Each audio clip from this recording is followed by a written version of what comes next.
Selamat pagi teman-teman remaja Gideon dan Pelnap. Sebelum kita mulai ibadah kita pada pagi hari ini, mari kita bersatu dalam doa. Allah Bapa kami yang bertahta dalam kerajaan surga, terima kasih Tuhan, Engkau boleh izinkan kami untuk kembali beribadah pada pagi hari ini.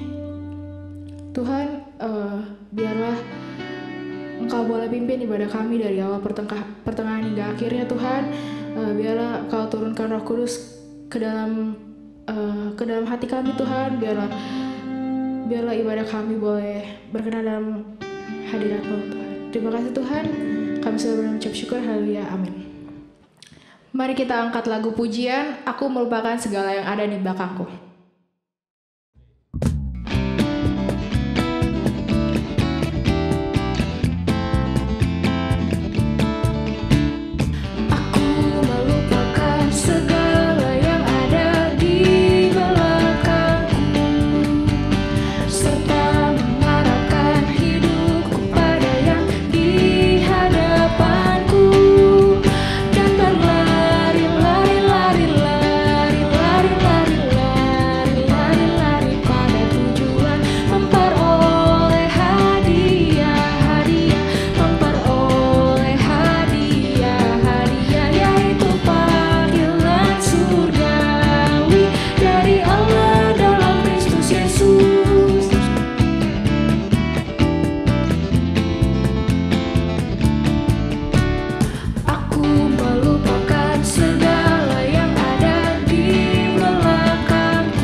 Mari teman-teman, kita satukan hati kita.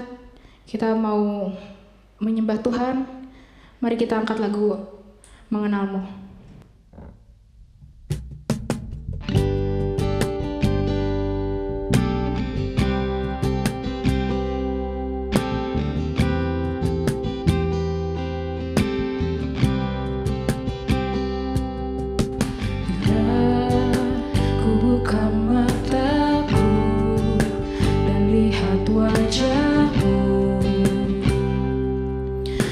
Terkagum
kasih yang melebihimu.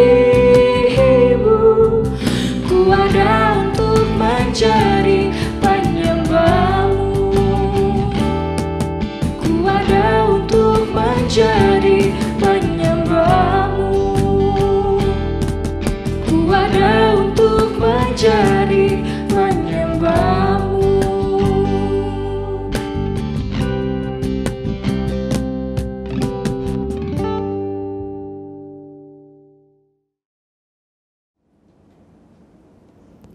Mari kita berdoa. Tuhan Yesus, Allah Bapa kami yang bertata dalam kerajaan surga, kami mengucap syukur Tuhan. Hari ini kami boleh kembali beribadah kepada Engkau Tuhan. Sebentar kami akan mendengarkan firman Tuhan, kami sudah menaikkan pujian penyembahan kami kepada Tuhan. Biar itu boleh menyenangkan hati Tuhan. Persiapkan kami Tuhan untuk kami mendengarkan firman-Mu, belajar dari kebenaran firman Tuhan. Di dalam nama Tuhan kami Yesus Kristus kami sudah berdoa dan mengucap syukur. Haleluya. Amin. Selamat hari Minggu adik-adik dimanapun kalian berada. Kita bersyukur hari ini kita boleh kembali dipertemukan lewat ibadah online pada hari Minggu ini. Kita akan belajar lebih banyak lagi tentang Roh Kudus. Tema pada hari ini kita akan belajar tentang buah roh. Kalau kemarin-kemarin, minggu-minggu yang lalu, kita udah sama-sama belajar tentang siapa itu Roh Kudus, sifat-sifat Roh Kudus seperti apa, tentang baptisan Roh Kudus, tentang kepenuhan Roh Kudus. Pada hari ini kita akan mengenali buah roh. Ya, kita mau baca di dalam Galatia pasal yang kelima, ayat yang ke-22 sampai 25. Tetapi buah roh ialah kasih, sukacita, damai sejahtera, kesabaran, kemurahan, kebaikan, kesetiaan, kelemah lembutan, penguasaan diri. Tidak ada hukum yang menentang hal-hal itu. Barang siapa menjadi milik Kristus Yesus, ia telah menyalibkan daging dengan segala hawa nafsu dan keinginannya. Jikalau kita hidup oleh roh, baiklah hidup kita juga dipimpin oleh roh. Baiklah adik-adik, dari apa yang sudah kita baca, saya mau ajukan pertanyaan.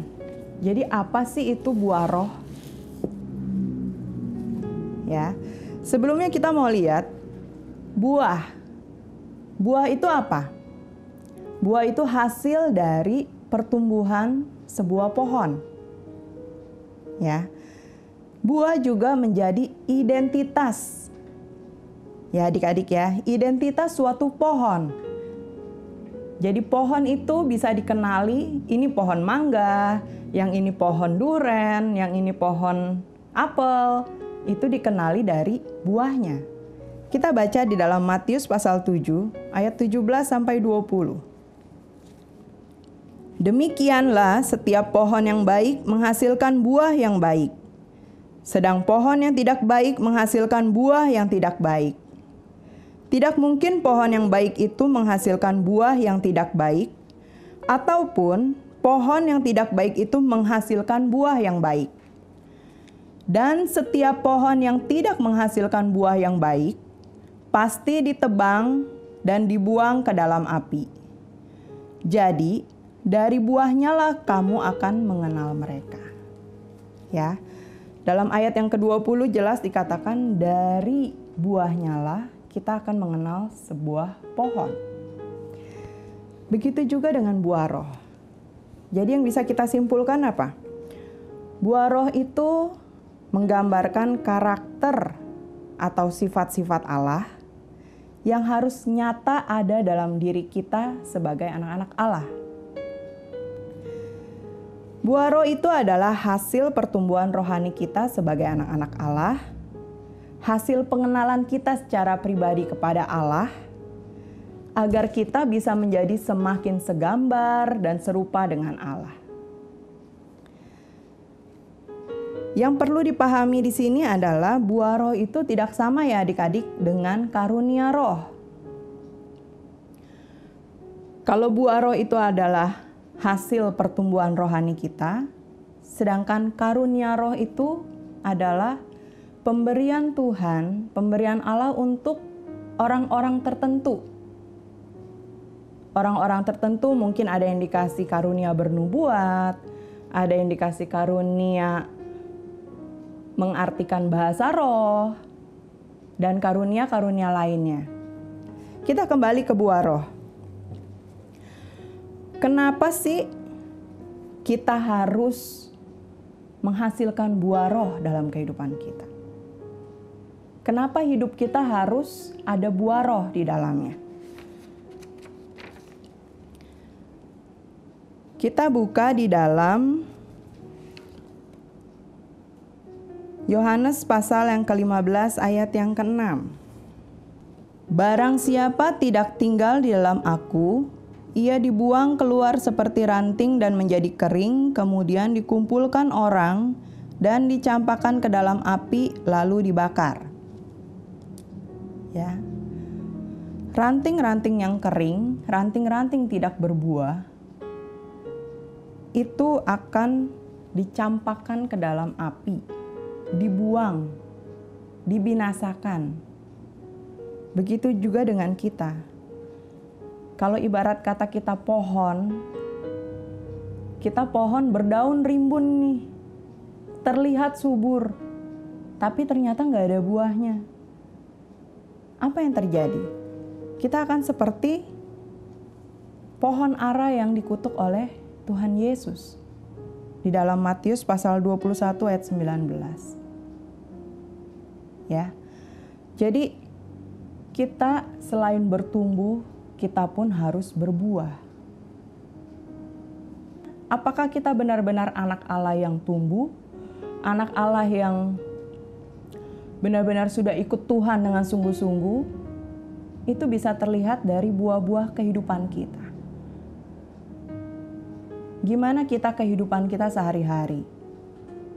Apakah kita penuh kasih? Kita hidup ada sukacita, sering tersenyum, atau malah sering banyakan marah-marahnya, banyakan ngambeknya? Apakah hidup kita penuh damai sejahtera? Apakah hidup kita itu penuh dengan kesabaran? Atau maunya cepat emosian? Apakah hidup kita itu dipenuhi oleh kemurahan, kebaikan, kesetiaan, kelemah lembutan, dan penguasaan diri? Kesembilan buah roh ini harus nyata dalam kehidupan kita sebagai anak-anak Tuhan. Tapi jangan khawatir. 9 buah roh ini gak akan instan terbentuk dalam kehidupan kita. Itu yang tadi saya bilang, buah roh itu adalah hasil pertumbuhan rohani kita. Artinya apa? Setiap hari kita selalu bertumbuh, selalu berusaha mengenal Yesus, mengenal Allah, mengenal Roh Kudus lebih jauh lagi, lebih dalam lagi. Melakukan apa yang Tuhan kehendaki, melakukan apa yang Tuhan perintahkan. Itu akan membuat kita semakin bertumbuh, semakin mengenal Yesus, sehingga kita boleh semakin mencerminkan karakter Yesus dalam kehidupan kita. Nah, kita udah baca sama-sama tadi bahwa setiap anak yang dipimpin oleh Roh Allah itu adalah anak-anak yang dipenuhi oleh Roh Kudus. Ya. Artinya siapa yang memiliki buah roh itu dalam dirinya ialah anak-anak Allah. Siapa itu anak-anak Allah? Anak-anak Allah adalah setiap orang yang di dalam dirinya berdiam Roh Allah. Anak-anak Allah adalah setiap anak yang hidupnya dipimpin oleh Roh Allah.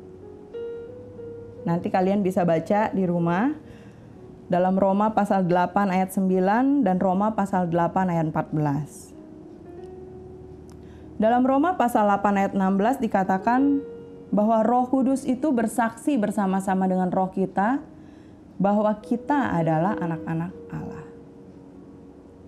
Semua itu berawal dari mana? Ketika kita percaya bahwa Yesus adalah Allah. Ketika kita menyatakan diri kita percaya kepada Allah, kita menyerahkan diri kita secara pribadi untuk dibentuk oleh Allah. Ketika kita menyatakan secara pribadi bahwa Yesus adalah juru selamat kita, saat itulah Roh Allah berdiam di dalam diri kita. Dan setiap hari Roh Kudus akan terus membentuk kehidupan kita. Tinggal gimana kita? Kita mengizinkan Roh Kudus membentuk kita, atau kita lebih pilih menuruti keinginan diri kita sendiri, keinginan daging kita. Ya, adik-adik masing-masing jawab dalam hati kalian, saya yang mana? Apakah saya sehari-hari masih ikut keinginan daging saya? Masih males-malesan, masih suka marah-marah, masih suka nyontek, masih suka bolos sekolah? Atau saya mau jadi anak-anak Allah yang hidupnya dipimpin oleh Roh Allah? Ya. Kita buka di dalam Roma 8 ayat 29. Sebab semua orang yang dipilihnya dari semula, mereka juga ditentukannya dari semula untuk menjadi serupa dengan gambaran anaknya, supaya ia, anaknya itu menjadi yang sulung di antara banyak saudara. Ya, dari ayat ini kita dikatakan bahwa kita itu sudah dipilih oleh Tuhan. Sejak semula kita sudah ditentukan menjadi orang-orang pilihannya. Tujuannya untuk apa? Untuk menjadi segambar dan serupa dengan Allah. Agar bisa menjadi serupa dan segambar dengan Allah, kita perlu Roh Kudus dalam kehidupan kita. Agar buah roh itu bisa nyata, terpancar lewat kehidupan kita. Sekarang pertanyaannya adalah, bagaimana caranya? Pertama, agar buah roh itu bisa tampak nyata dalam kehidupan kita. Kita buka di dalam Yohanes pasal 15. Ayat yang ke-1 sampai ke-8. Tapi saya akan baca di ayat keduanya. Setiap ranting padaku yang tidak berbuah dipotongnya, dan setiap ranting yang berbuah dibersihkannya, supaya ia lebih banyak berbuah. Ya. Ranting yang tidak berbuah itu akan dipotong. Supaya apa? Supaya makanan yang tersedia untuk pohon itu akan terserap sempurna oleh ranting-ranting yang ada buahnya. Begitu juga dengan kehidupan kita. Ketika ranting-ranting yang tidak berbuah itu dipotong, artinya kita merelakan diri kita untuk dibentuk oleh Tuhan. Bisa lewat banyak hal. Salah satunya lewat ujian yang kita hadapi. Mungkin hari-hari ini kita sedang berada dalam kondisi yang gak mengenakan. Gak bisa pergi kemana-mana. Gak bisa bebas kumpul sama teman-teman. Gak bisa bebas jalan-jalan ke mall. Atau pergi traveling ke tempat-tempat wisata. Bahkan gak bisa pergi beribadah. Gak bisa berkumpul dengan teman-teman sekolah minggu. Gak bisa berkumpul dengan teman-teman remaja. Gak bisa pergi ke gereja bareng-bareng sama papa mama. Tapi inilah proses yang harus kita jalani. Ketika kita taat, menjalani ini dengan rela, dengan ikhlas hati, kita akan menuai buahnya nanti. Nggak ada pohon buah yang hari ini ditanam, besok udah berbuah. Perlu proses, perlu usaha, harus disiram, harus dipupuk. Demikian juga dengan kita. Kita itu harus tinggal melekat pada Tuhan, agar kita bisa bertumbuh dengan baik dan berbuah dengan lebat. Ketika kita melekat pada Tuhan itu, apa yang kita lakukan? Kita semakin melekat pada Tuhan dengan cara kita rajin baca firman Tuhan. Kita rajin berdoa, rajin beribadah.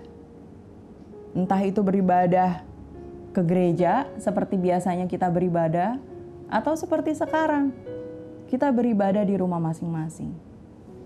Mengambil jam-jam khusus untuk bersekutu dengan keluarga di rumah.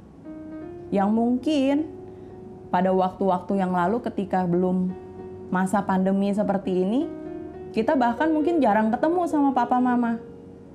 Jarang kumpul sama papa mama. Saat-saat inilah waktu yang Tuhan sediakan buat kita.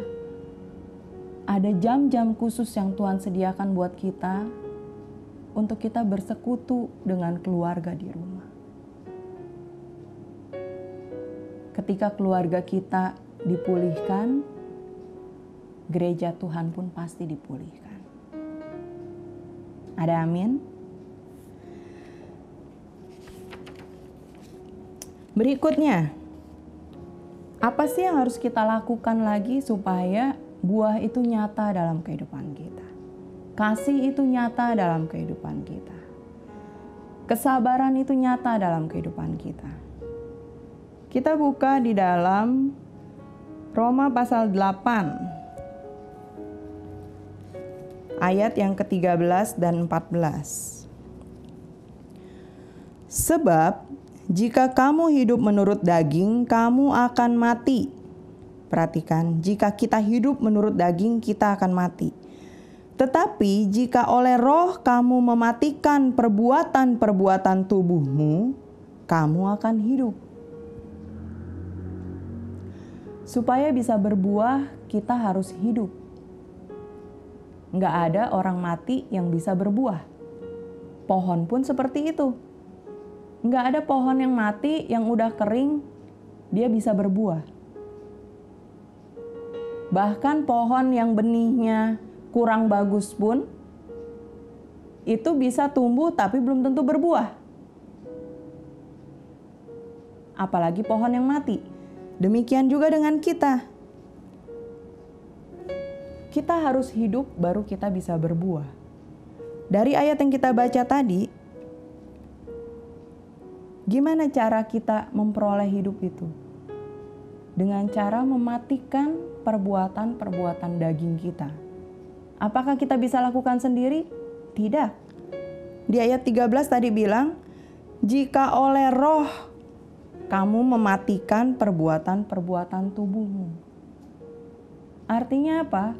Kita hanya bisa melawan keinginan daging kita, mematikan perbuatan-perbuatan daging kita, menghilangkan kebiasaan-kebiasaan buruk kita yang lalu-lalu, itu dengan pertolongan Roh Kudus.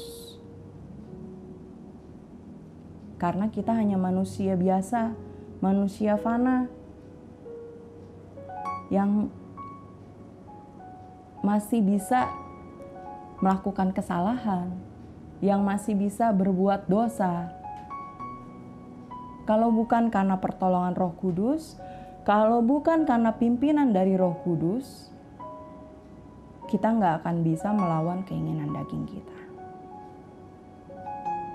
Dan Roh Kudus itu, ingat, sudah ada dalam diri kita setiap orang-orang yang percaya. Ya. Di ayat 14 bilang, semua orang yang dipimpin Roh Allah adalah anak Allah. Kita mengklaim diri kita itu adalah anak Allah. kita mengaku bahwa diri kita itu anak Allah. Tapi apakah perbuatan kita sudah mencerminkan bahwa kita itu anak Allah? Seorang anak itu membawa gen orang tuanya. Jadi, kalau kita mengklaim diri kita itu anak Allah, berarti karakter Allah, karakter Kristus itu harus ada dalam kehidupan kita. Kita baca di dalam Efesus 5 ayat 18. Dan janganlah kamu mabuk oleh anggur, karena anggur menimbulkan hawa nafsu, tetapi hendaklah kamu penuh dengan Roh. Ya. Jadi, kalau orang mabuk kan dia kehilangan kesadaran, kehilangan pengendalian dirinya. Artinya apa? Kalau kita mau hidup sebagai anak-anak Allah yang penuh dengan Roh, kita pun harus penuh dengan Roh Kudus. Caranya gimana? Om Okma sudah sampaikan di minggu yang lalu, gimana supaya kita penuh dengan Roh Kudus. Paling simpelnya apa? Minta. Kita minta sama Bapa kita. Kita minta sama Tuhan kita agar kita dipenuhkan oleh Roh Kudus. Supaya Roh Kudus yang udah ada dalam diri kita ini meluap-luap, luber, memenuhi kehidupan kita. Dan nantinya itu akan terpancar lewat sikap kita, tingkah laku kita, tutur kata kita, perbuatan kita. Dan akhirnya apa? Akan berdampak bagi orang-orang yang ada di sekitar kita. Dan itu semua hanya bisa dilakukan, hanya bisa kita peroleh buah roh itu kalau kita tunduk pada otoritas Roh Kudus. Jadi kita tunduk pada pimpinan roh, kita nggak ngeyel, kita nggak bandel ketika Roh Kudus mengingatkan kita, nggak boleh nyontek loh, jangan bolos ya, hari ini hari Minggu, kamu harus pergi ke gereja, beribadah, bersekutu sama Tuhan. Bukannya malah pergi main loh. Nah, ketika kita tunduk pada suara roh dalam kehidupan kita itu, maka kita sudah belajar untuk bertumbuh menghasilkan buah roh dalam kehidupan kita.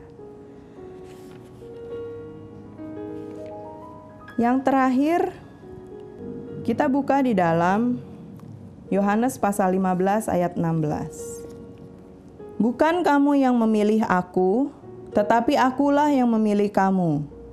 Dan aku telah menetapkan kamu, supaya kamu pergi dan menghasilkan buah, dan buahmu itu tetap. Supaya apa yang kamu minta kepada Bapa dalam namaku, diberikannya kepadamu. Amin. Jadi, kita itu dipilih oleh Tuhan, bukan kita yang memilih siapa Tuhan kita. Sejak kita dari dalam kandungan, Tuhan udah memilih kita untuk menjadi anaknya. Kita melewati berbagai proses untuk kita semakin indah di hadapan Tuhan. Untuk kita semakin berkenan di hadapan Tuhan. Nah, tadi di ayat 16 dikatakan supaya kamu pergi dan menghasilkan buah. Kalau tadi kita udah belajar gimana cara untuk kita memupuk diri kita agar menghasilkan buah. Nah, setelah berbuah, itu apa yang kita lakukan? Buahnya ini nggak untuk dinikmati oleh diri kita sendiri, tapi terlebih adalah untuk menghasilkan dampak positif bagi orang-orang yang ada di sekitar kita. Jadi, sebagai anak-anak Allah, kita harus memenuhi panggilan kita untuk menjadi suratan Kristus yang terbuka, yang dapat dibaca oleh semua orang dan membuat nama Tuhan yang dipermuliakan.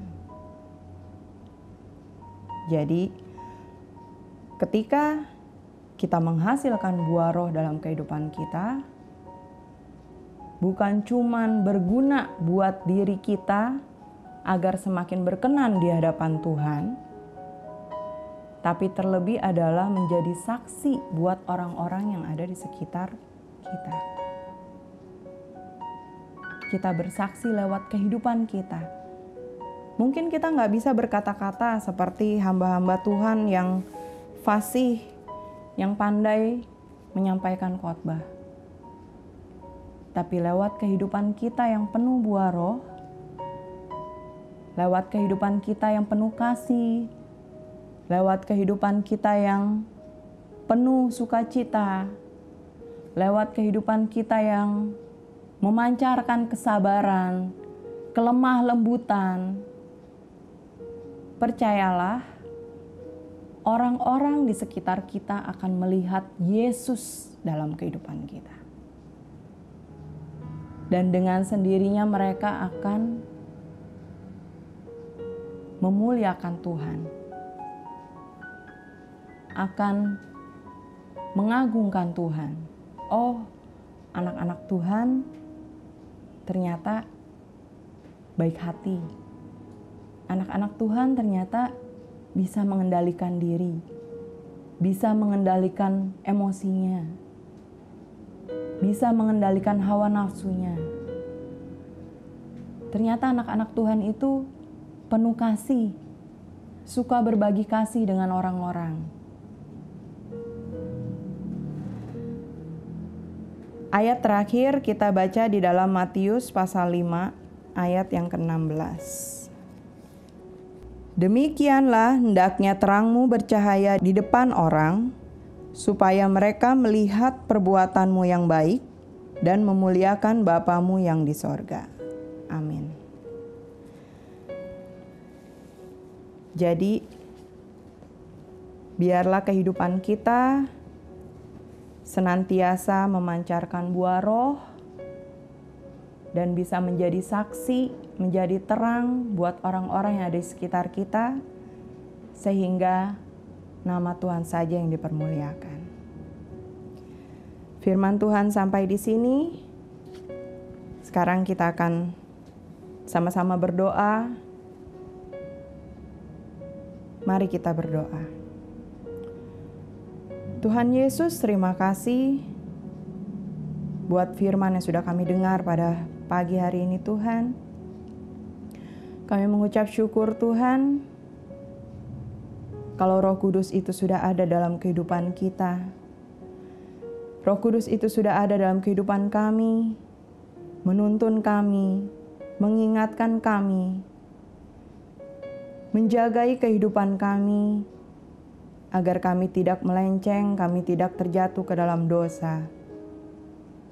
Biarlah Tuhan, kami mau belajar dari Engkau Tuhan, karena Engkau lemah lembut dan rendah hati. Kami mau belajar dari Yesus, Guru Agung kami, bagaimana kami harus hidup berkenan kepada Allah, sehingga buah roh itu boleh nyata dalam kehidupan kami, dan kami boleh menjadi saksi-Mu dimanapun kami berada, dan nama Tuhan saja yang dipermuliakan. Tuhan memberkati setiap kami dan keluarga kami. Biarlah Tuhan melalui kami dan keluarga kami, orang-orang yang ada di sekitar kami boleh merasakan berkat Tuhan, boleh merasakan jamahan Tuhan, boleh merasakan kasih Tuhan. Terima kasih Tuhan.